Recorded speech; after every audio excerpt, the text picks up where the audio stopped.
kardeşlerimiz, bacılarımız, bugün bizim memleketimizde, Kazakistan devletimizde Türk dernek olarak Cambul ilinde, Uzlagaç köyünde büyüklerden beraber yığıldık.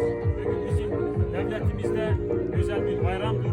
Bizim devlet başkanımız özel bir karara çıktı.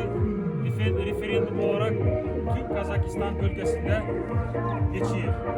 Şimdi amacı nedir ki? Bizim burada yaşayan halkımız, bizim devletimiz daha da güzel bir seviyeye gelsin. Onun için biz de Türk halk olarak elimizden geleni her şeyi yapıyoruz, çabalıyoruz. Bugün günde bizim milletimiz her meslekte birinci numaradır. Bunun için biz çok istiyoruz ki bu devlette bugün günde yaşıyoruz. Bu devlet ki bize güvenir, bu güveni her zaman saklayalım. Büyüklerle beraber, sizin desteğiyle beraber. Onun için sağ olun, var olun. Kazakistan devletimiz sağ olsun. Kazak kardeşlerimiz sağ olsun. Amin.